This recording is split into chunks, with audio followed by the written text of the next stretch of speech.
Deep in the hills of Appalachia, there stands a crumbling house where one boy's life became more legend than memory. His name was Timmy Whitaker, a son raised by men, surrounded only by brothers and uncles, hidden from the world outside. There were no bedtime stories from a gentle voice, no laughter of sisters or playmates.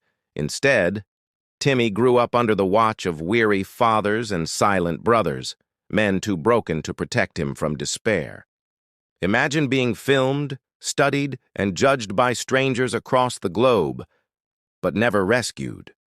That was Timmy's existence. His hollow eyes told the story of a boy trapped in shadows, cast by generations of men bound by poverty and silence. This isn't folklore. It's the chilling reality of a boy lost in plain sight, a haunting reminder of what happens when men turn away, leaving suffering to rot within the walls of their own house.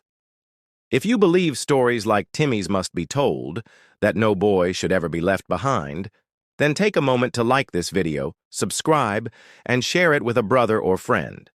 Together, we shed light where silence reigns.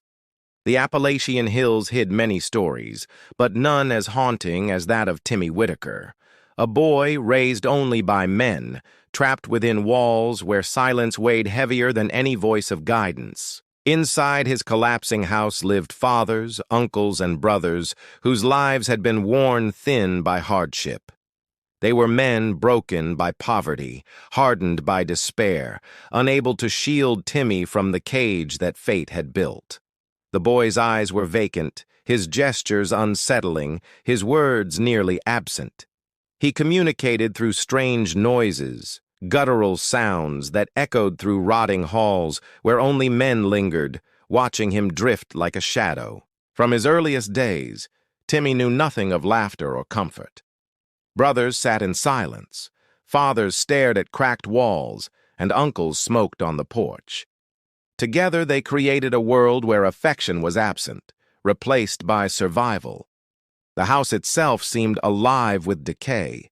Floorboards sagged, windows shattered, wallpaper peeled in strips. In those ruins, Timmy wandered daily, accompanied only by his brother's footsteps and his uncle's weary sighs echoing through empty rooms. Timmy was not a monster, though outsiders often described him as eerie. He was simply a boy deprived of warmth, left in the company of men too trapped in their own battles to save him. Local men whispered about the Whitakers, calling them cursed. They spoke of tangled bloodlines and a family chained to secrecy, yet those whispers never turned into action. They judged from afar, but offered no helping hand. When neighbors passed the Whitaker house, they avoided it. Some crossed to the other side of the road. Others muttered about fathers raising sons in ruin, a line of men unable to break free. Timmy's brothers grew older, but their lives mirrored their father's footsteps. They found no schools, no opportunities, no guidance beyond the collapsing home. And within that cycle, Timmy became the most tragic reflection of all. Documentarians eventually arrived. They were men with cameras, fascinated by the Whitakers. They filmed Timmy's twitching gestures, recorded his broken sounds, capturing a boy whose life had been reduced to spectacle for the curiosity of other men. Viewers around the world reacted with shock. Some men pitied Timmy, others mocked him, but almost none considered reaching out. They consumed his suffering like entertainment, turning his tragedy into digital conversation rather than human responsibility. Inside the house, nothing changed. Fathers still drank quietly in corners, uncles muttered under their breath, brothers stared at the floor. Timmy remained trapped among them, a boy frozen in an existence nobody chose to end. His eyes told the story better than words could. Hollow, lifeless, yet filled with silent screams that seemed to echo across generations of men who had failed him, a mirror of despair unbroken by compassion. Outsiders described his movements as disturbing. He twitched, tilted his head, shuffled in strange rhythms. Yet behind those gestures was not madness, but neglect, the language of a boy raised without guidance, in the silence of men. Every day repeated the same pattern. Timmy wandered from room to room, touching broken furniture, muttering noises that unsettled even his brothers. The air smelled of damp wood and cigarette smoke, a scent that never faded. Other boys his age learned words, played outside, ran across fields. Timmy knew none of this. His world was confined to men who sat in silence, a house collapsing around them, and shadows that offered no escape. The Whitaker men often argued, their voices sharp and weary. Yet no argument ever brought change. They remained where they had always been, resigned to their decaying legacy, leaving Timmy adrift within ruins that bred only despair. At night, Timmy's sounds echoed louder. His guttural cries pierced the silence, carrying through broken windows into the valley. Men who heard them whispered nervously, describing the noises as haunting, yet none dared step inside to help. Fathers from nearby towns shook their heads when speaking of the Whitakers. They saw the story as cautionary, a grim reminder of what happens when generations of men surrender to silence and neglect. Timmy never knew the touch of guidance. No strong hand ever led him toward books or play. Instead, he mimicked broken habits of brothers, learned the silence of uncles, inherited the despair of exhausted fathers. By the time he grew older, Timmy was less a boy than a symbol. Men debated his life online, some with anger, some with pity, but all from the safety of distance, never bridging the gap. Inside the Whitaker house, time itself felt trapped. Seasons changed outside, leaves turned and snow fell, but within those walls nothing moved forward. Timmy remained the same boy, circling through days of endless repetition. Men who visited the home described it as unsettling. They said stepping inside felt like entering a graveyard, where each broken chair and each peeling wall carried the weight of generations. Timmy drifted silently among them. The boy's innocence had been stolen, not by crime, but by indifference. His life became a canvas, painted by neglect, his hollow eyes reflecting the truth of what men allowed to fester in silence. As documentaries spread, millions of men saw Timmy. Millions heard his broken noises. Yet almost none asked the only question that mattered: what could be done to save him? The silence outside mirrored the silence within. And so, Timmy remained in his crumbling house, surrounded by fathers, brothers, and uncles who carried their own scars. He lived unseen, his suffering consumed but never relieved, a forgotten boy adrift in an all-male shadow. In the end, the tragedy was not only Timmy's silence. It was the silence of men who saw him, who filmed him, who whispered about him, but chose never to act. That silence defined everything. The Appalachian valleys were filled with legends, but few stories carried the same weight as the Whitaker men. Conversations among miners, hunters, and drifters always circled back to that decaying house where silence reigned. Men at local bars whispered about the family. Some claimed the Whitakers were cursed, a line of brothers trapped in endless cycles of poverty and neglect. Others said it was simply the result of choices left unchecked. Timmy's name often surfaced in these hushed talks. Men described his vacant eyes, his twitching gestures, his strange noises that unsettled even seasoned workers. They spoke of him like a ghost among the living. Hunters crossing the valley sometimes passed the Whitaker land.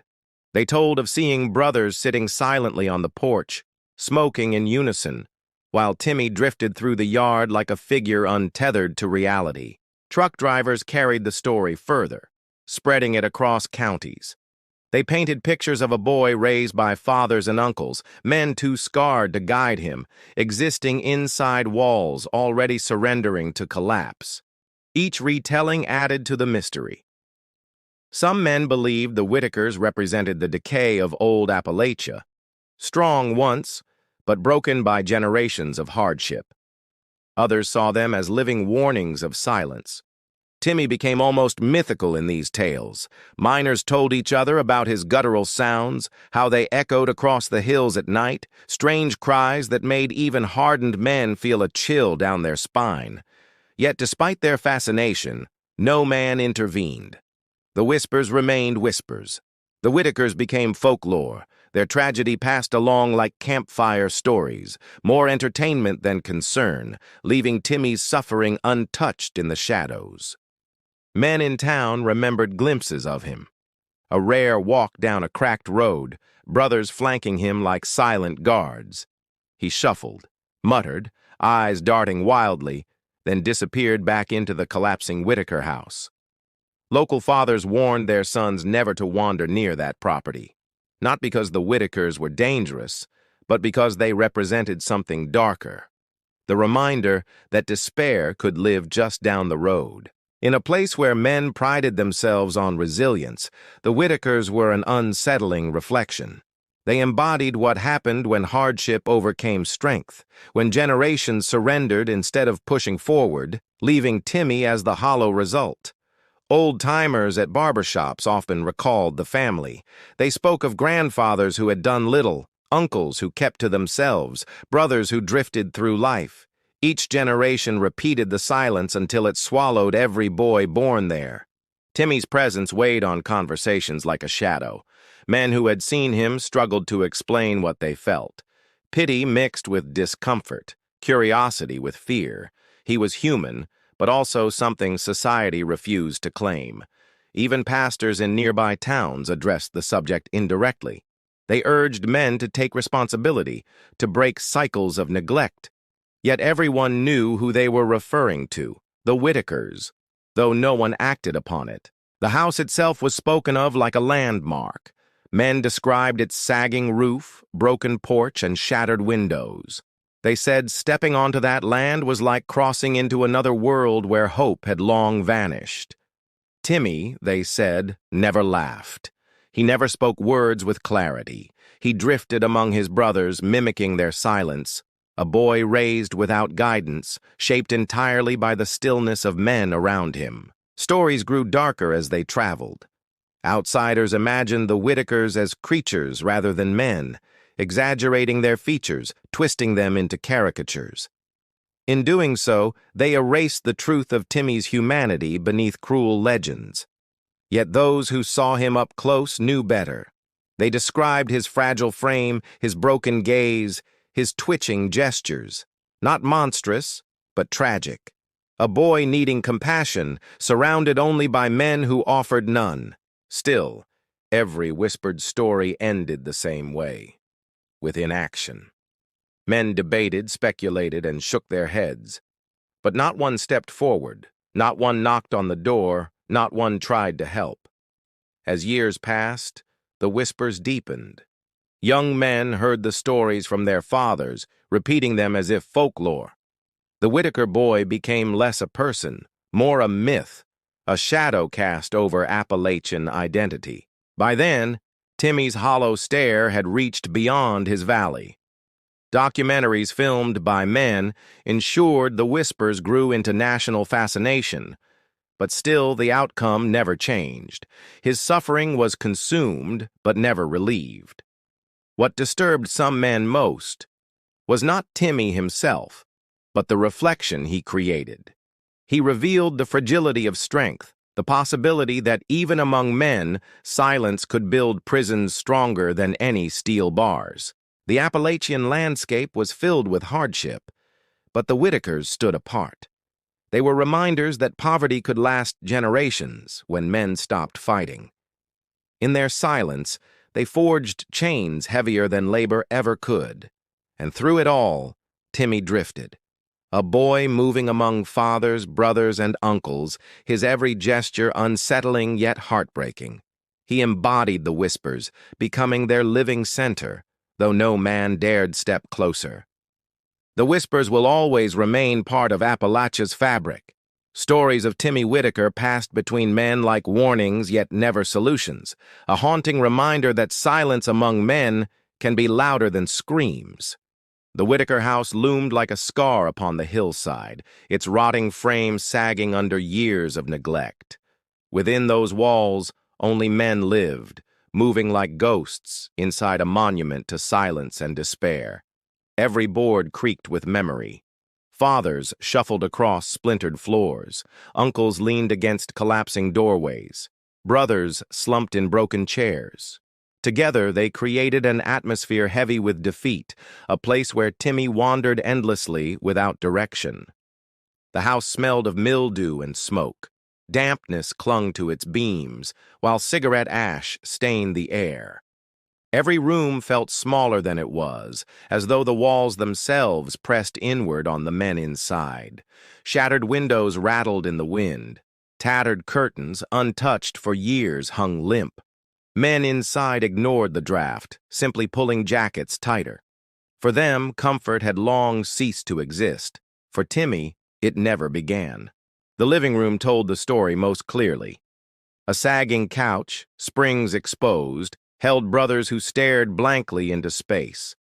Rusted cans stacked in corners, evidence of meals eaten in silence, surrounded them like silent witnesses. Timmy often sat on the floor, twitching, muttering sounds only he understood. Brothers occasionally glanced his way, but their eyes held no answers. Their silence carried as much weight as the decaying beams above. In the kitchen, cracked tiles bore stains of decades. An old table leaned crooked, where uncles played cards in silence, their expressions void. Around them, peeling paint curled like skin shedding, leaving the room raw. The hallways whispered with echoes. Shoes scuffed against warped boards, each step groaning under weight. For Timmy, these sounds became his music, hollow rhythms of men drifting through spaces stripped of warmth and guidance. His bedroom offered no escape. A thin mattress lay on the floor, springs poking through fabric. Brothers sometimes tossed blankets his way, but they were ragged, offering little more than symbolic gestures of care. At night, the house shifted like a living thing. Wind whistled through cracks, floorboards moaned under restless steps. Timmy lay awake, producing guttural noises that bounced off walls, returning to him in endless echoes. Fathers lingered in corners, cigarettes glowing like embers in the dark. Their silence carried heavier than words. Timmy often stared at them, searching for comfort, but received only shadows, shapes blending into the collapsing backdrop. The basement was worse, damp, mold-infested, filled with rusting tools. Brothers avoided it, muttering about its stench. Yet sometimes Timmy wandered there, pacing among forgotten relics, muttering sounds that bounced eerily against stone walls. Uncles told stories of storms tearing shingles from the roof, rain dripping through into buckets scattered across rooms. Instead of repair, they placed more buckets, training Timmy to live with constant water seeping inside. The attic remained untouched, dust layered thick over forgotten belongings. Timmy sometimes climbed up, coughing in the stale air, staring at the rafters where bats nested. The silence there was suffocating, even more than below. Outsiders who entered described the house as unnatural. Men said it felt less like a home, more like a crypt. Shadows lingered too long, air pressed heavy, and Timmy seemed part of its decaying design. The porch sagged dangerously, yet fathers and brothers still sat there, smoking in silence, watching roads they rarely traveled. Timmy shuffled past them, his twitching steps in rhythm with the creaking boards beneath his feet. Rust-covered doorknobs, hinges screeched when opened. For Timmy, these sounds became familiar companions. He tapped walls, scratched surfaces, produced noises of his own, filling the air with a strange orchestra of decay and survival. Every room felt colder than the last.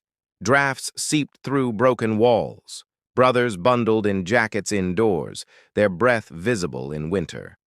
Timmy mimicked them, huddling near the stove, his small body shaking under threadbare cloth. The house was more than shelter. It was prison.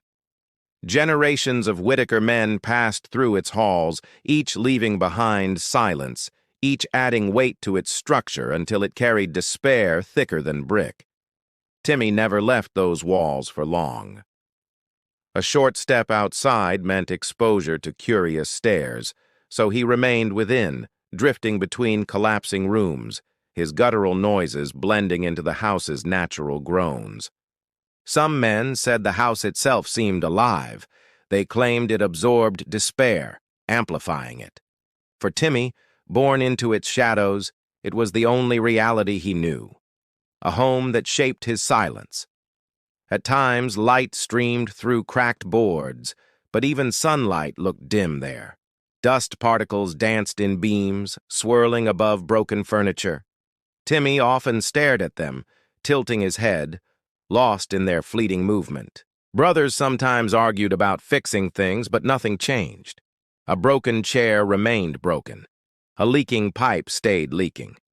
Their inaction mirrored their lives, teaching Timmy that decay was permanent, not something to fight. Every visitor left unsettled.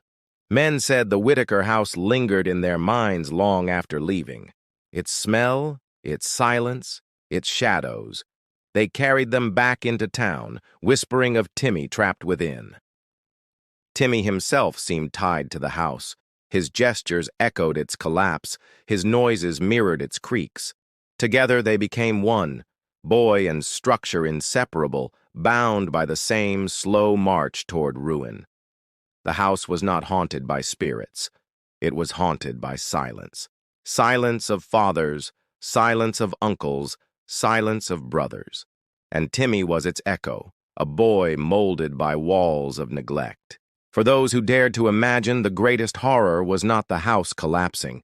It was the boy within, a forgotten son, left to wander rooms filled with shadows, proving silence could build prisons stronger than stone. Timmy Whitaker entered life surrounded only by men. Fathers, uncles, and brothers filled his world, each carrying their own burdens. Yet none of them offered the boy what he needed most, guidance and warmth. From infancy, silence ruled his existence. Brothers rarely spoke more than a handful of words. Fathers muttered only when necessary. Uncles carried themselves with weary grunts. In that void, Timmy's own voice never truly formed. He developed sounds instead of sentences, guttural noises that confused strangers. Men who visited heard him mutter endlessly, tilting his head in unsettling ways. It was not madness, but the language shaped by silence. Every boy learns through mimicry, and Timmy was no different. Unfortunately, his examples were fractured. Brothers sat idly, fathers stared into emptiness, uncles muttered. He copied them, repeating their silence until it became his entire world. His gestures unsettled outsiders. He twitched, tapped walls, tilted his head sharply. These movements were his vocabulary, the language of a boy denied ordinary childhood lessons, raised in a place where no man taught him differently. Unlike other boys, Timmy never attended classrooms. No male teacher called his name, no schoolyard echoed his laughter. Instead, he stayed inside the Whitaker house, shaped entirely by the broken routines of weary men. When fathers left briefly for work, they returned too exhausted to engage. Brothers who might have played with him sat in silence, while uncles stared at the ground. Timmy's potential shrank within that endless stillness. He never learned to read. Books were absent from the house. Newspapers yellowed in corners, ignored by brothers and uncles alike. Timmy's education was instead written in dust, in decay, in the silence of men. His eyes reflected what words could not, vacant yet searching, hollow yet pleading. Men who saw them admitted unease. They looked into those eyes and saw their own silence reflected back at them. Fathers occasionally tried to coax words from him. They repeated simple sounds, but quickly gave up. Their patience had been eroded by hardship. For Timmy, every failed attempt confirmed that silence was his only language. The boy often wandered alone through rooms, humming broken tunes to himself. Brothers ignored him, uncles rarely intervened. His isolation grew deeper each day until silence became not just habit, but identity. When visitors entered, Timmy retreated behind his brothers. His noises grew louder, his gestures sharper. Men described the experience as unnerving. They felt both pity and fear, uncertain how to bridge the gap his silence created. He was not violent. He never struck, never attacked. Yet his unpredictable movements unsettled those who did not understand. To the Whitaker men, this was simply normal. To outsiders, it looked like tragedy embodied. In many ways, Timmy's silence mirrored his home. Just as the house creaked without repair, he muttered without words. Both were symbols of neglect passed down from men too weary to break cycles. His uncles often sat nearby while he rocked back and forth. They did not stop him. They did not comfort him. They merely existed beside him, as though his suffering was beyond their ability to touch. Brothers sometimes mocked his noises, repeating them back in crude imitation. Yet even then, Timmy responded only with more guttural sounds. He lacked the vocabulary to defend himself, trapped in a cycle of broken communication. As years passed, his silence deepened. His body grew older, but his voice never matured. Fathers aged, uncles slowed, brothers drifted. But Timmy remained forever the boy who could not escape the absence of words. Local men wondered why nobody intervened. They debated in bars, shook their heads, muttered about responsibility. Yet none knocked on the Whitaker door. They left him there, a silent boy lost among exhausted men. Silence shaped his very movements. When frightened, he muttered. When confused, he twitched. When ignored, he hummed. His body became his language, his silence, his prison. For Timmy, there was no other path forward. In rare moments, he attempted connection. He reached toward brothers, made eye contact with fathers, tilted his head at uncles. Yet these gestures faded into the void, unanswered, leaving him more isolated than before. He became known in town as the Silent Boy. Men spoke of him with unease, describing noises instead of sentences, gestures instead of words. They reduced him to fragments, much as silence had reduced his life. Timmy's silence was not chosen. It was inherited, passed down from fathers who gave up, brothers who never learned, uncles who never intervened. He was the product of silence repeating itself, louder with every generation. At night, he often sat awake, producing low sounds that filled the dark rooms. Brothers ignored him, uncles grumbled, fathers smoked. His voice became background noise, a forgotten echo swallowed by collapsing walls. Visitors described those nights with unease. The noises sounded like chants, like prayers, distorted. Yet they were nothing more than attempts at communication from a boy whose words had been stolen before he ever learned them.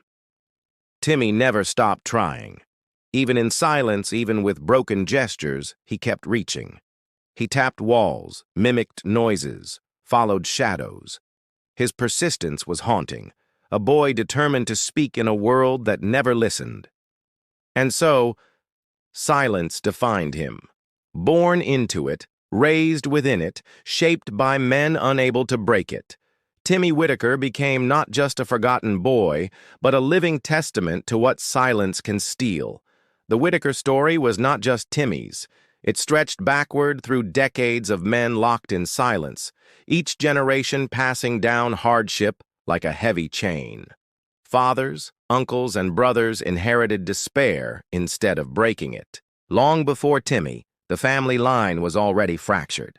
Old men remembered Whitaker grandfathers who worked mines until lungs failed, then retreated into shadows. Their sons learned nothing but quiet survival, repeating patterns instead of challenging them. These fathers rarely spoke of hope. They taught their boys how to endure hunger, patch boots, and ignore pain. But they never taught dreams. For Whitaker men, ambition was a luxury no one mentioned aloud. Uncles drifted through life as shadows of those before them.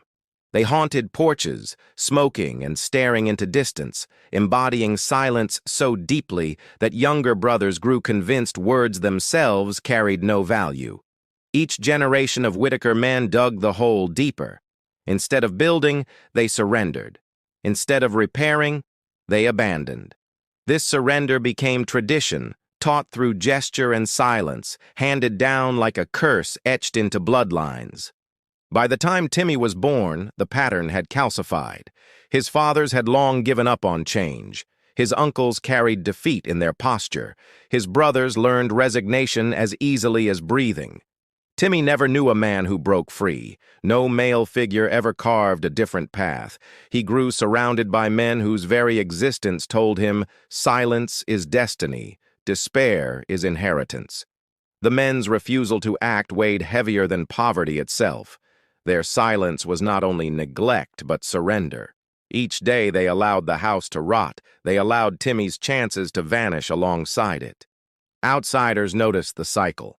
Local fathers spoke of Whitaker men as cautionary tales, warning their sons, "Don't end up like them." Yet none extended a hand.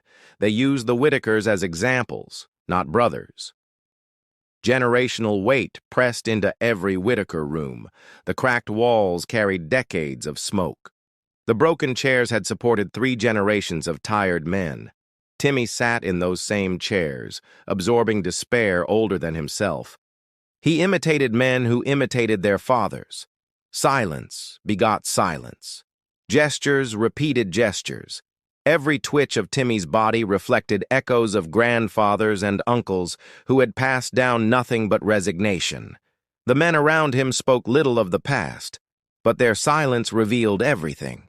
They carried old scars, bore unspoken regrets, and projected them onto boys who never had the chance to escape. Timmy's childhood became the embodiment of generational weight. While other boys learned skills from fathers, he learned stillness. While others absorbed lessons of progress, he absorbed inertia. His inheritance was not guidance, but decay. Uncles occasionally muttered about work lost, minds closed, opportunities gone. Yet these words ended quickly, swallowed by sighs. They never turned conversation into action. They left the next generation as silent as themselves. Brothers copied the same patterns. They grew into men with no ambition beyond survival. They mimicked fathers' silence, carried uncles' shrugs, reinforcing the cycle until Timmy became the final echo of their collective surrender. Even outsiders who saw Timmy felt the weight of generations pressing through him. They admitted he seemed less an individual than the living embodiment of a bloodline shackled by neglect and silence. His guttural sounds mirrored decades of unspoken words. His twitching reflected generations of unease. His hollow eyes contained the grief of fathers long gone, men who had abandoned hope yet still left their shadow behind. The Whitaker house itself bore witness to this inheritance. Every broken beam carried stories of grandfathers who never repaired them. Every sagging wall reflected decisions of men who taught sons to accept decay. Timmy's tragedy was not just his own silence. It was the silence of countless men before him, multiplied until his life became the clearest example of generational neglect Appalachia had ever produced. No outsider could untangle the bloodlines fully, yet all could see the results. Timmy was the culmination of choices repeated endlessly, fathers refusing, brothers yielding, uncles ignoring, until one boy stood as a symbol. Men in town debated responsibility. Was it poverty? Was it choice? Was it curse? Each answer pointed back to the same truth, generation after generation of men who did nothing to change the pattern. Timmy's inheritance was not land, not wealth, not wisdom. It was silence. A silence thicker than blood, passed from man to man, growing heavier until it consumed him entirely. He bore the full weight. This generational cycle became folklore among men. They told each other that Whitakers were doomed by their own history, ignoring that history is shaped by choices. They excused silence instead of breaking it. Timmy, caught in the middle, became proof of what happens when men surrender. He was no curse, no monster, but a boy who reflected the consequences of generations refusing to fight for change. The weight of generations is invisible but crushing. It builds slowly, each man adding his silence.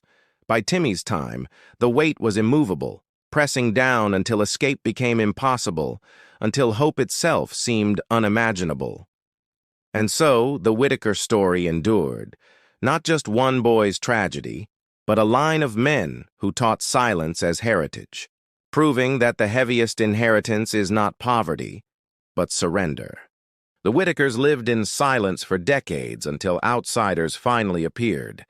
These were men with cameras, drawn by rumors. They sought to capture Timmy's world, believing they could reveal something hidden within Appalachia's shadows. They arrived in trucks carrying heavy equipment. Tripods unfolded, lenses gleamed. Timmy watched from behind his brothers, eyes vacant but alert. Outsiders muttered to each other, preparing to transform the boy's suffering into footage. The cameras clicked on, and silence broke. Timmy twitched, muttered guttural sounds. Fathers and uncles shifted uneasily in corners, unused to attention. The Whitaker men had never asked for an audience, yet now they had one. The documentarian spoke softly, asking questions, but no answers came. Brothers avoided eye contact, fathers turned away, uncles shrugged. Timmy continued producing noises, gestures unsettling yet honest, a raw display of his haunted existence. Outsiders leaned closer, fascinated. They zoomed lenses onto his twitching hands, his hollow stare, his muttering lips.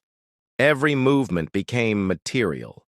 Yet none of them reached forward, none offered guidance, only observation. The Whitaker men allowed filming, perhaps out of resignation.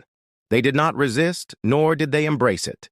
They sat in silence, letting strangers document their lives as though despair itself had become routine.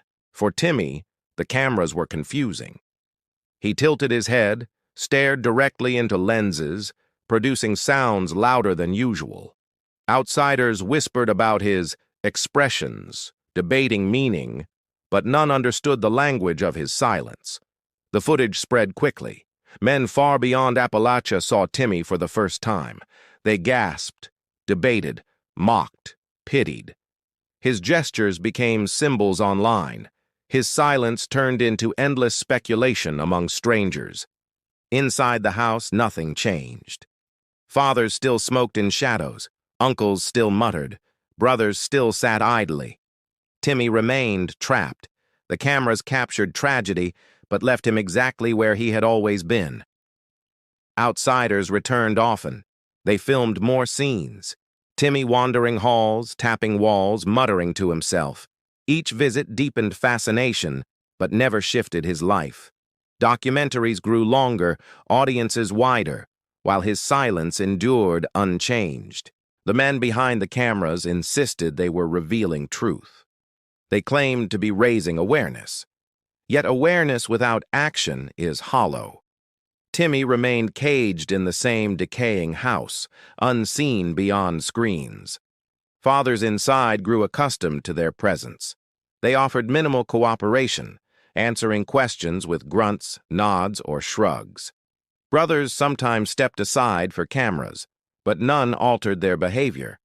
Silence persisted even under spotlights. Uncles occasionally explained family history, though details were fragmented. Outsiders filmed eagerly, piecing together narratives. Yet none offered solutions. They recorded endlessly but left every Whitaker man in the same despair. Timmy himself became the centerpiece. His image circulated widely. Men debated his sounds, movements, expressions. They described him as tragic, eerie, unforgettable. Yet through it all, he remained a boy unrescued, trapped within neglect. The outsiders never stayed long. They packed their cameras, loaded trucks, and drove back to comfort. Inside the Whitaker house, silence returned. Fathers exhaled smoke, brothers resumed idleness, uncles slumped back into shadows. For Timmy, the departures were meaningless.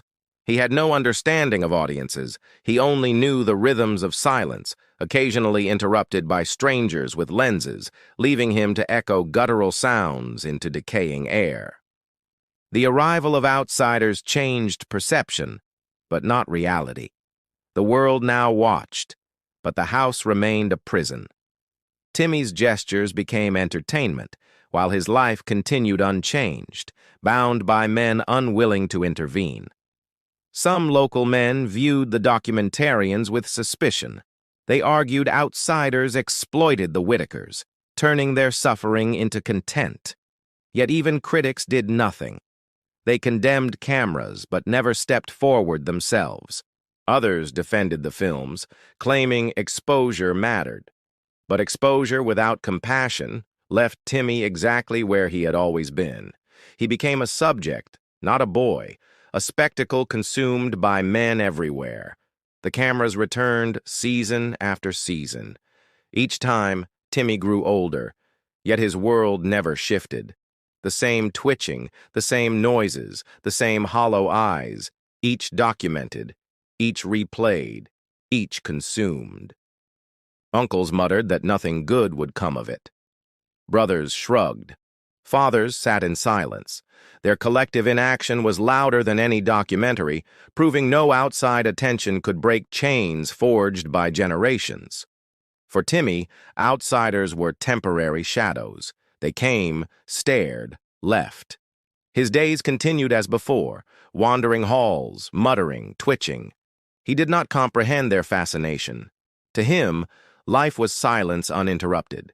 The outsiders, for all their fascination, missed the central truth. Timmy was not an oddity, not folklore, but a boy failed by silence. Their cameras revealed him, but their inaction betrayed him. In the end, the arrival of outsiders became another chapter of neglect. They magnified his suffering but never eased it. They left behind stories, films, debates. But inside that house, silence still ruled. And so, Timmy remained. The forgotten boy filmed, but not saved. Surrounded by fathers, brothers, and uncles, his tragedy became spectacle for men everywhere, while his reality stayed caged in shadows. When Timmy Whitaker's image first spread, men across the country reacted instantly. His vacant stare, twitching hands, and guttural sounds were unlike anything they had seen. Curiosity grew quickly, but compassion lagged far behind. Online forums filled with discussions led almost entirely by men. Some debated his condition, others mocked his gestures, while a few expressed pity. Yet rarely did anyone suggest stepping forward to offer help. Memes began circulating. Men edited Timmy's noises into cruel jokes, replaying his twitching as entertainment. Each share turned his suffering into spectacle, stripping away humanity, leaving only an image consumed without responsibility. Meanwhile, documentaries amassed millions of views. Men clicked out of fascination, replaying clips, posting reactions. Timmy became a symbol, not a boy. His story was digested like entertainment, never treated as a call for action. Bars echoed with conversations about him. Fathers shook heads, miners whispered, truck drivers repeated stories. Each man added to folklore, spreading fascination further. Yet not one crossed the threshold of the Whitaker house. His hollow eyes became iconic. Men described them endlessly, calling them haunting, unforgettable. Yet these same men ignored the truth those eyes revealed. Despair left unchallenged by generations who preferred silence over change. Some viewers insisted the documentaries were educational. They claimed awareness alone was enough. Yet Timmy remained trapped, unchanged, proving knowledge without compassion is useless. Information spread widely, but intervention never followed. In online debates, men argued over causes: poverty, genetics, isolation, each theory dissected endlessly. Yet while they speculated, Timmy sat in silence, living proof that theories meant nothing without tangible help. The fascination revealed darker instincts. Men consumed tragedy as though it were sport. They replayed suffering without remorse, proving society finds entertainment even in despair, so long as distance protects them from responsibility. Timmy's muttering became infamous. Clips of his guttural sounds circulated widely. Men described them as eerie, strange, unforgettable. But rarely did anyone ask what those sounds truly meant. Desperate attempts at communication. Some fathers admitted discomfort. They told their sons, "This is what happens when men give up." Yet their lessons were warnings, not solutions. They used Timmy as example, not as someone to rescue. The more his story spread, the more dehumanized he became. To millions of men, he was folklore, spectacle, content. Few recognized he was still alive, still trapped in silence, still waiting. Local men noticed increased traffic. Outsiders visited, drawn by fascination. They parked, stared at the Whitaker house, whispered, then left. They saw Timmy as curiosity, never as brother in need. Every new documentary reignited fascination. Men debated fresh angles, dissected footage. Yet through all the noise, silence prevailed inside. Fathers still smoked, brothers still slumped, uncles still shrugged. Nothing changed for the boy at the center. Timmy's existence blurred into symbol. He was discussed more as idea than person. Men debated him like folklore, forgetting he lived in real time, breathing the same stale air, suffering unseen by compassion. Some men pitied him. They described his life as tragic, shook their heads at injustice, yet pity without action is hollow. Their sympathy faded as quickly as their conversations, leaving silence intact. Others mocked without restraint. They laughed at his noises, mimicked his gestures, turned him into caricature. Cruelty spread faster than compassion, proving society often ridicules what it fears to understand. Through it all, Timmy remained unaware of fascination. He had no concept of audiences, no understanding of debates. He simply existed, muttering into shadows, while millions of men consumed his life as entertainment. The darker truth emerged. Fascination created distance. By treating him as spectacle, men absolved themselves of responsibility. They could watch, discuss, even pity, without ever stepping forward to break his silence. Timmy's story showed the difference between awareness and action. Men everywhere were aware. They saw, heard, debated. Yet not one offered an escape. Awareness became excuse, not bridge. This morbid fascination revealed society's weakness. Men preferred stories to solutions. They preferred gossip to responsibility. They allowed Timmy's life to become entertainment, ensuring his suffering endured while their conversations multiplied. Even critics contributed. They condemned documentaries, accused filmmakers of exploitation. Yet their words ended in debates, not actions. They too participated in fascination, never altering the boy's reality. Over time, fascination replaced urgency. Men repeated the story so often it became folklore. The boy became myth, his humanity overshadowed by spectacle.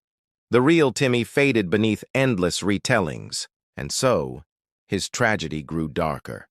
Not only was he neglected by fathers, uncles, and brothers, he was consumed by society that preferred to watch rather than act, to whisper rather than rescue. The fascination continues even now. Men still debate, still share, still whisper. But Timmy's silence endures. Proving fascination without action is the cruelest form of neglect society can inflict upon its most vulnerable. Timmy Whitaker never lived behind steel gates or concrete walls, yet his life was defined by confinement. His prison was built of silence, poverty, and neglect, reinforced daily by fathers, brothers, and uncles.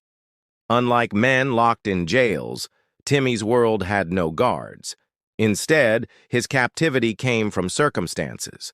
Generations of Whitaker men allowed decay to harden around him until freedom became unimaginable, even though no key was required. The boundaries of his cage were invisible, yet undeniable.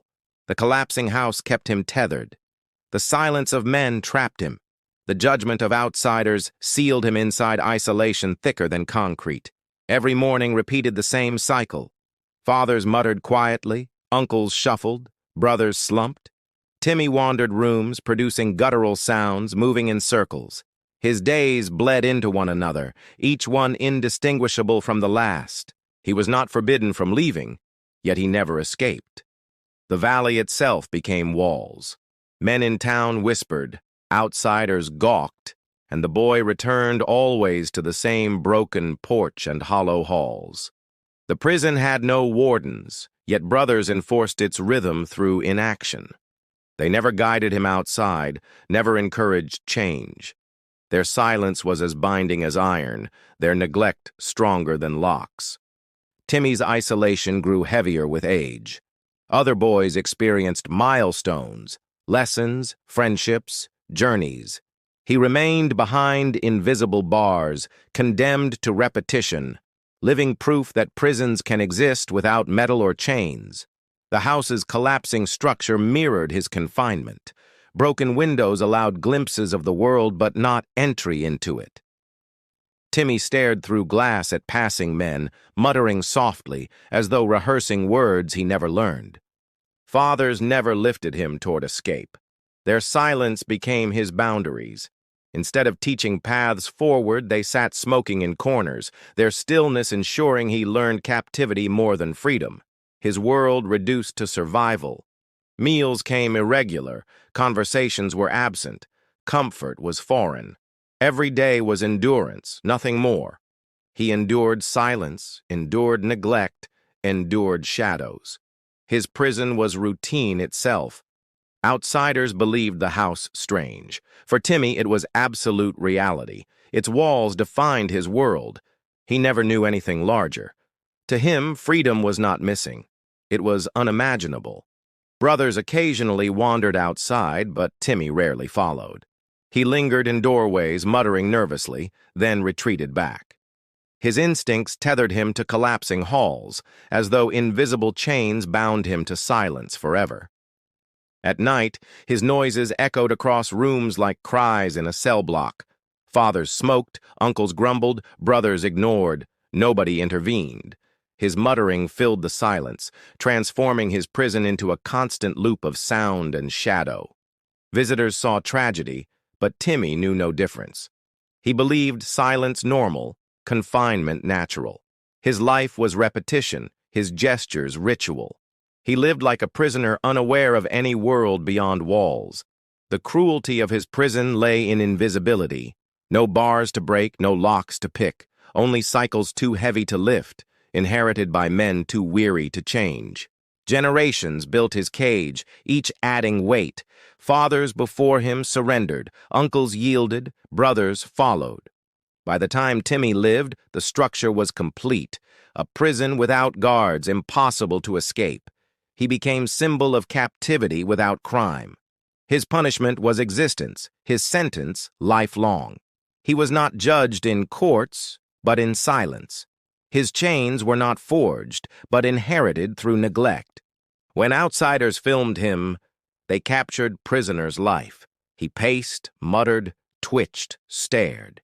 His movements mirrored men confined by bars, yet his cell was a house, his captors were brothers, his wardens were fathers. Freedom remained concept he never touched. He had no chance to run, no guidance to lead him outward. He stood always within shadows, a prisoner whose walls were built by indifference more than stone. Other men debated his imprisonment. Some pitied him, others mocked. Yet they missed truth. His prison was their creation too.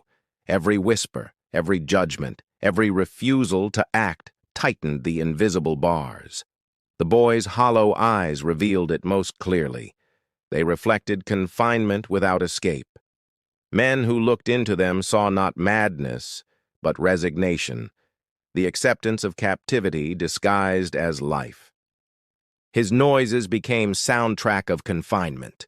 They echoed across crumbling rooms, filling silence with reminders he still lived inside prison no man acknowledged. Every sound was plea ignored, every gesture proof of invisible chains. The Whitaker men themselves lived imprisoned. Fathers chained by despair, brothers shackled by apathy, uncles bound by resignation. Timmy simply inherited their sentence, becoming the clearest example of men caged by silence. Prisons can be broken with keys. His could only be broken with action, yet no man acted. So Timmy remained where he always had been, captive in shadows, enduring sentence handed down by men. His tragedy teaches one truth. Confinement is not always metal, not always walls. Sometimes it is silence, passed between generations, leaving boys like Timmy prisoners inside homes that were never truly homes at all. The prison without bars still holds him in memory. Timmy's silence echoes forever, proving captivity requires no walls when neglect is strong enough, and silence deep enough to erase freedom entirely. Timmy Whitaker's face became the most haunting reflection of generational neglect. His hollow eyes, twitching gestures, and broken sounds were not random quirks. They were the living testimony of abandonment by fathers, brothers, and uncles. Men who saw him up close often admitted they could not forget his gaze. It was not violent, not monstrous. It was emptiness personified, a mirror showing what silence leaves behind. His face carried layers of history. Grandfather's failures, father's exhaustion, uncle's resignation, brother's apathy, all imprinted into the boy's expression. Every line of neglect etched into his features told a story without words. The vacant stare unsettled visitors. Men described it as piercing yet hollow, like looking into absence itself. They saw not a child thriving, but a boy stripped of chances, shaped entirely by neglect. Timmy's twitching movements added to the unease. He tilted his head sharply, blinked erratically, shifted unpredictably. Outsiders debated meaning, but the truth was simple. These gestures were survival mechanisms in an environment where guidance never came. Neglect does not always leave bruises. Sometimes it leaves silence. In Timmy's case, neglect carved itself into his eyes, his sounds, his posture. Every aspect of him displayed absence where there should have been presence. His brothers rarely acknowledged this. They stared past him, muttered occasionally, but never addressed his condition. Fathers and uncles did the same. Their refusal to engage became another layer of neglect upon his face. The boy's noises unsettled outsiders most. Low mutters, guttural sounds, strange hums filled the house. Men described them as eerie, but they were only attempts at communication, distorted by years of neglect without guidance. His face often looked distant, as though he saw something others missed. Yet that distance was not vision, it was isolation. A boy forced inward because the men around him offered nothing outward. Neglect gave him fragility. His body appeared thin, his expressions weary. Though young, his face carried exhaustion usually reserved for old men. He looked not like a boy growing, but one fading prematurely. Fathers smoked quietly as he twitched nearby. Uncles watched silently. Brothers sometimes mocked, mimicking his noises. None recognized they were witnessing the results of their own inaction, displayed plainly on his weary face. Visitors carried his image back into town. Men repeated descriptions endlessly, the hollow eyes, the twitching gestures, the muttering lips. They spread the face of neglect as folklore, but never sought to change it. Timmy's expression haunted cameras. Lenses captured every twitch, every empty gaze, freezing them forever. Documentarians claimed to show truth, but their work also ensured his neglected face became spectacle for men worldwide. Some men called him cursed. Others claimed genetics alone explained it. Yet those who looked closer realized the curse was neglect itself. Generations of silence stamped onto one boy's fragile face.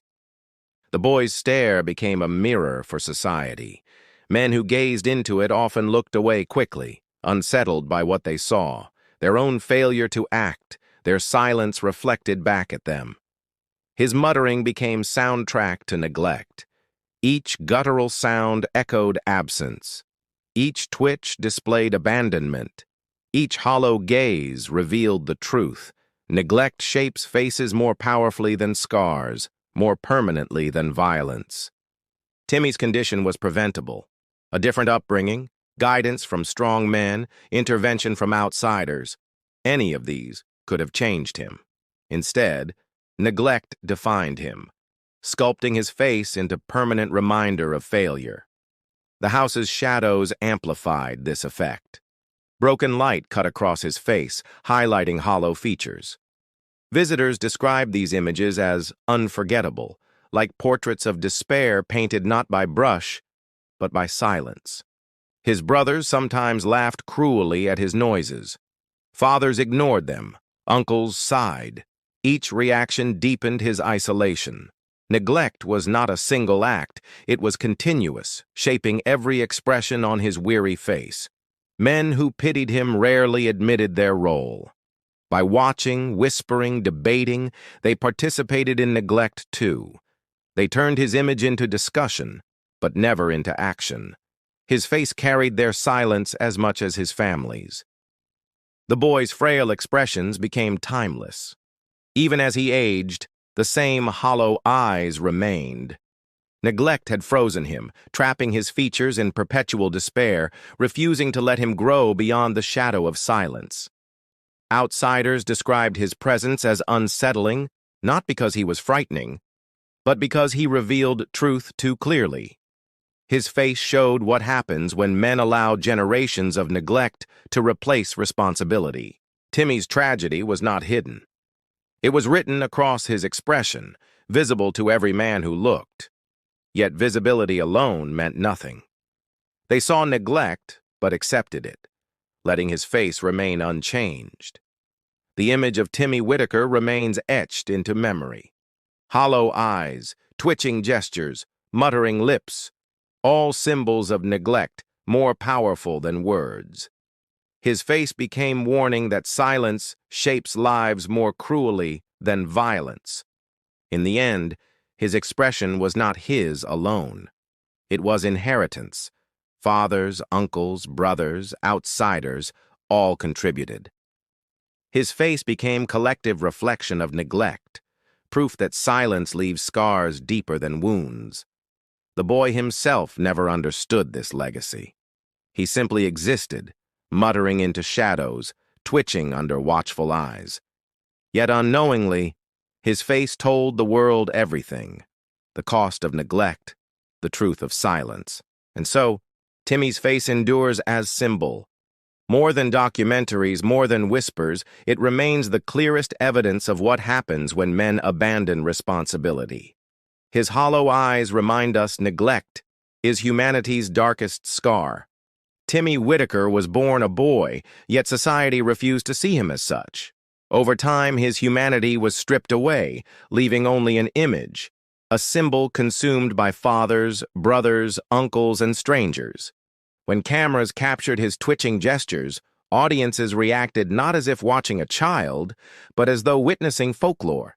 He became representation of decay, silence, and neglect, rather than the living boy he truly was.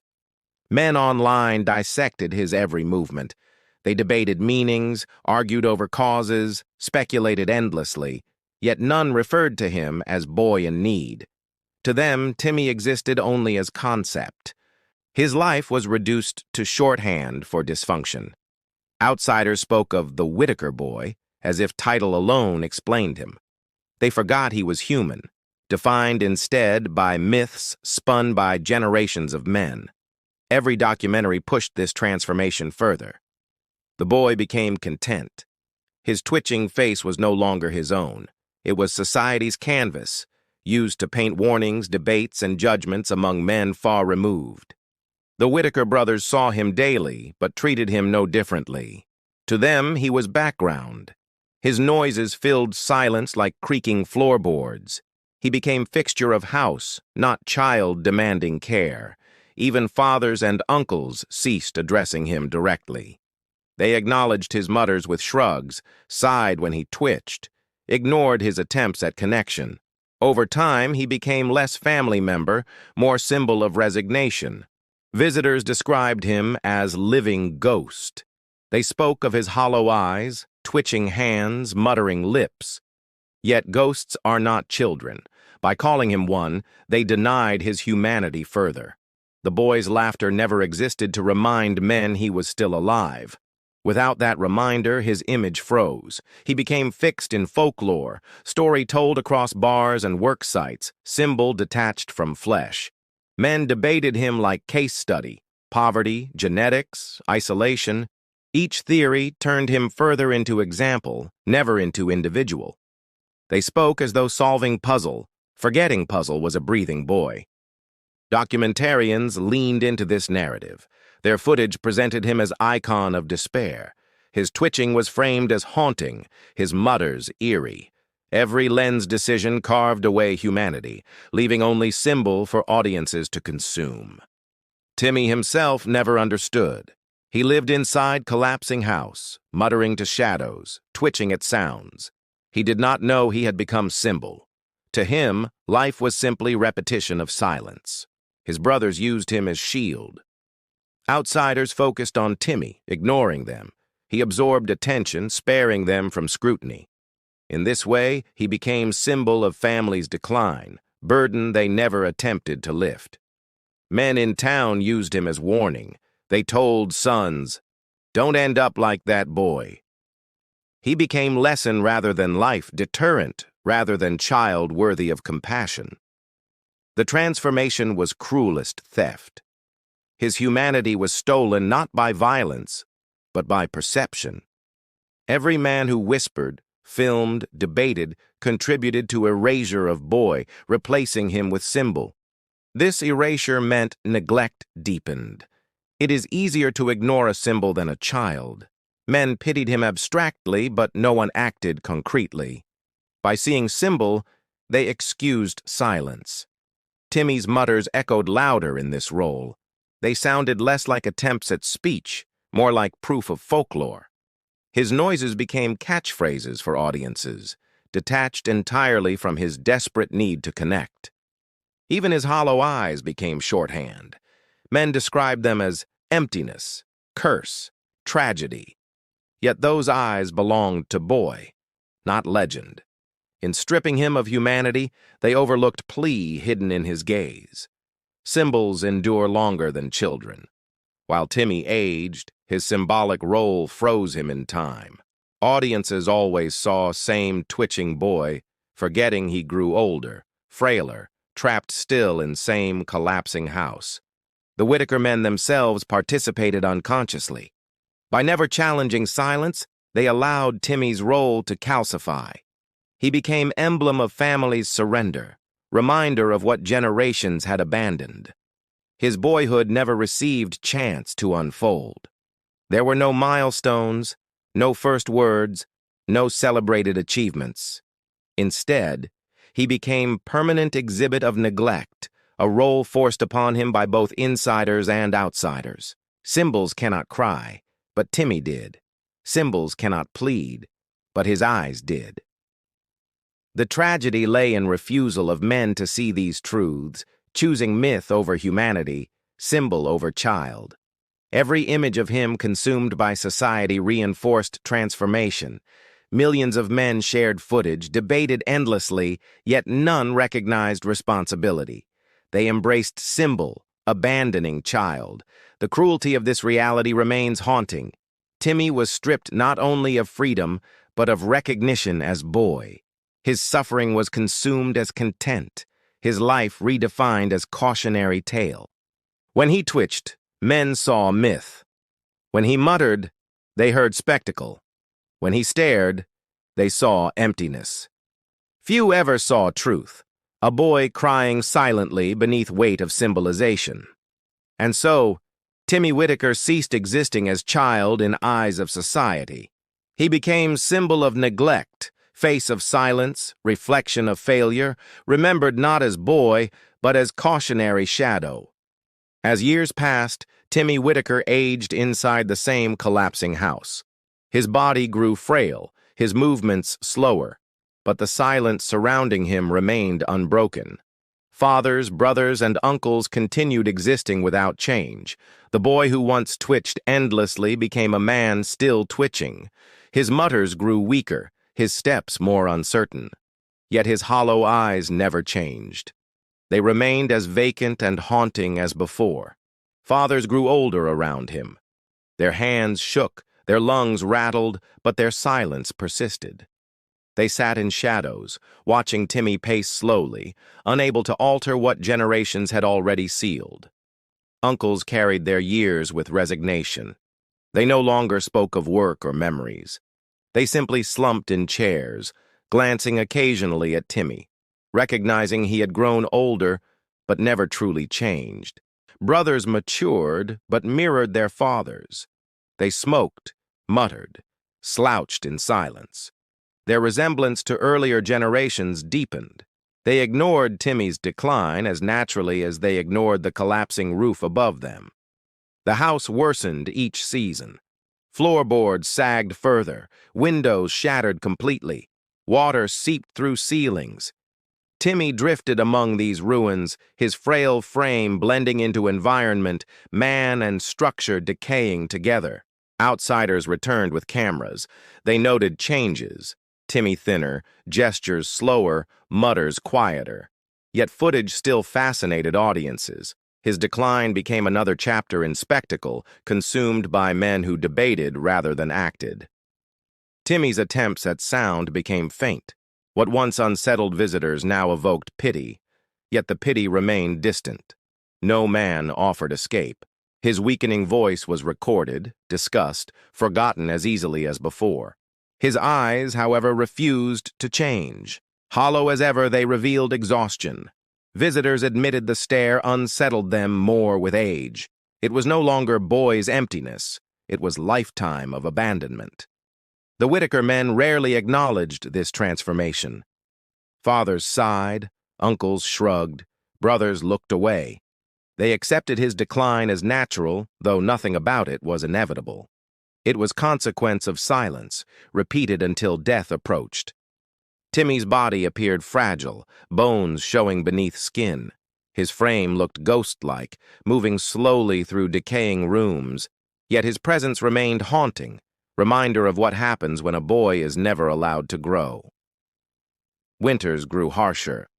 Without insulation, men huddled near stoves.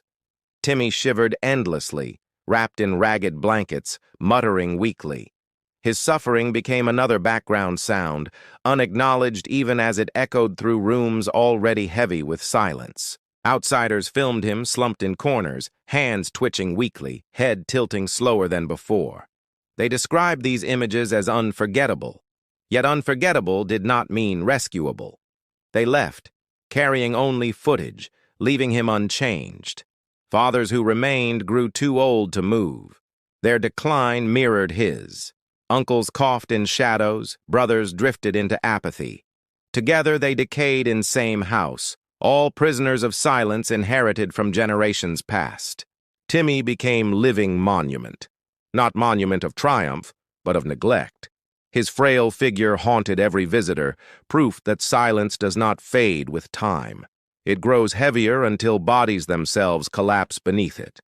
As his final years advanced, he stopped wandering as much. His frame lingered in one room, slumped against walls, muttering faintly.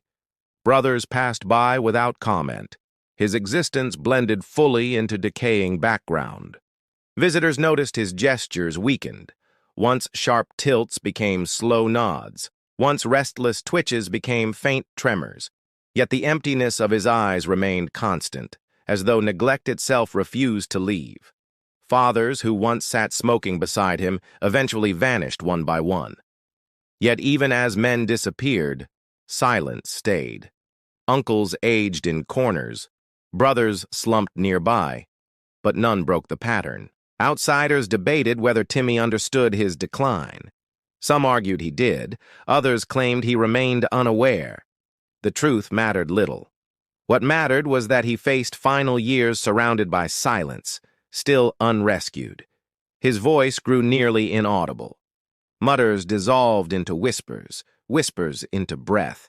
Yet cameras still recorded, capturing every sound as artifact. Audiences consumed even his fading voice without offering anything more than fascination. By then, the house itself looked skeletal. Roof partially collapsed, walls warped inward, doors barely standing. Timmy lived inside ruins indistinguishable from himself, fragile, hollow, holding on, but destined to fall. Brothers rarely reacted as his condition worsened. They existed as always, smoking, muttering, drifting. Their indifference revealed deepest truth. Silence becomes so normal it persists even when life itself slips away. Timmy's decline did not spark action. No rescuer arrived. No intervention occurred. His final years unfolded exactly as earlier ones had, filled with mutters, twitches, silence, and absence of compassion from men near and far. Some visitors claimed they felt haunted leaving him. His frail figure lingered in memory. His hollow eyes followed them in dreams. Yet haunting did not produce change. They returned to comfort, leaving him behind. The Whitaker men seemed resigned, fathers too weak to rise, uncles too weary to speak, brothers too detached to care. They lived alongside Timmy's decline as though it was another piece of furniture. His frailty became symbol. Men described him as ghost, but ghosts do not suffer. He did. He endured until body itself began betraying him, collapsing under decades of silence pressing inward. And so, Timmy Whitaker's final years became cruel conclusion. A boy who became man, but never child, never free, never saved. His decline was slow, public, and entirely shaped by silence of men. The tragedy was not only his weakening body, but the fact that neglect remained stronger than compassion. Even at the end, Timmy was still watched, still discussed, still abandoned inside collapsing Whitaker home. The story of Timmy Whitaker does not end with spectacle or rescue. It ends with silence. The darkest truth is not what he endured, but how many men chose to watch. His hollow eyes became reflections of failure. They revealed what neglect looks like when stretched across decades. Men who stared into them were forced to confront not only his suffering, but their complicity in it. Timmy lived his entire life surrounded by fathers, brothers, and uncles, yet none broke the pattern. They carried silence like inheritance, passing it to him until it became his entire identity. The darkest truth lies here. Neglect is not passive. It is active choice, repeated daily. Every man who refused to act built another wall around Timmy, deepening his invisible prison. Outsiders with cameras contributed too. They claimed to reveal reality, yet their lenses turned tragedy into spectacle. Their silence after filming ensured nothing changed. They were participants in neglect, disguised as observers.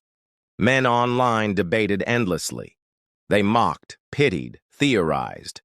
Yet their fascination did nothing. In their silence, they confirmed his fate.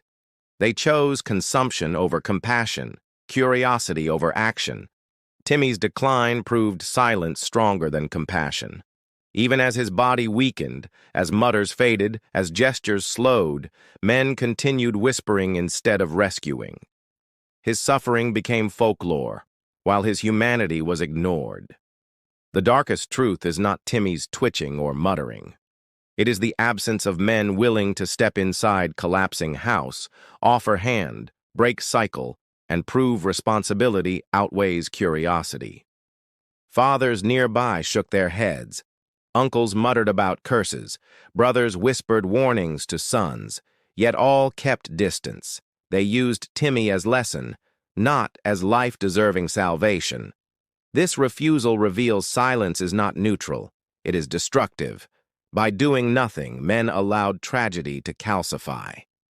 Timmy's existence proved indifference is weapon sharper than cruelty, carving despair into generations. The house that trapped him became monument. Every broken board symbolized missed chance. Every cracked wall carried memory of refusal. Men built it through silence, and they left him to die within it. Timmy's story lingers because it unsettles. It forces men to see themselves reflected. His fate was not supernatural, not inevitable. It was man-made, crafted through neglect, maintained through inaction, preserved through silence. The darkest truth is this: society prefers spectacle to responsibility. Men consumed his suffering like entertainment, whispering in bars, debating online, filming documentaries. All of it replaced compassion with curiosity, leaving silence intact. Timmy became symbol of failure.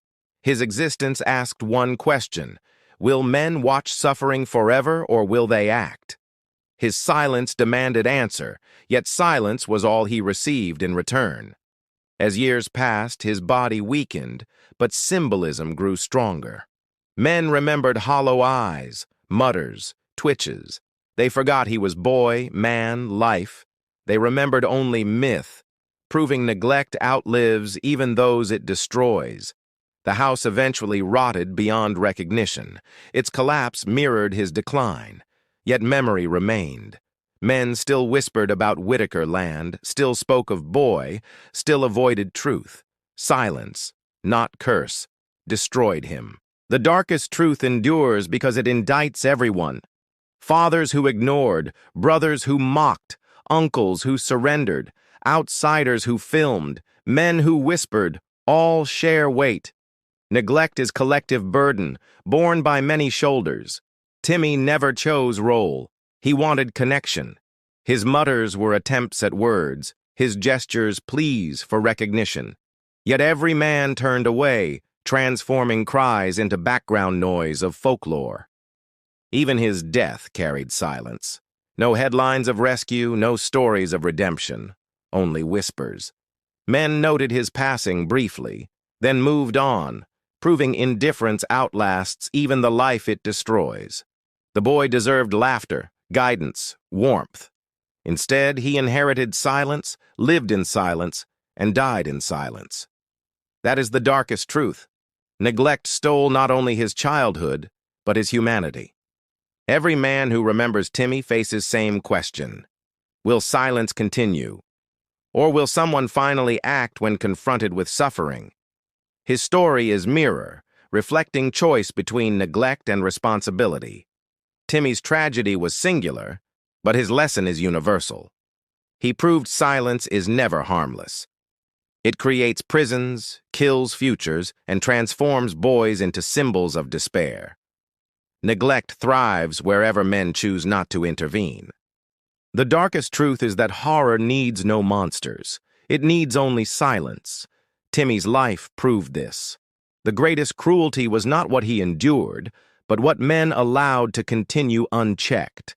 Generations of Whitaker men surrendered, outsiders exploited, neighbors whispered, audiences consumed. Yet compassion never came. This collective refusal is why his story endures, not as folklore, but as indictment of silence. In the end, Timmy Whitaker became shadow. Not boy, not man, not myth alone, but reflection of society's failure. His hollow eyes will forever ask, when faced with suffering, will men remain silent? The answer lies not in documentaries or debates, but in choices. Silence created his tragedy. Only action can prevent another. That is the darkest truth Timmy leaves behind for men to confront.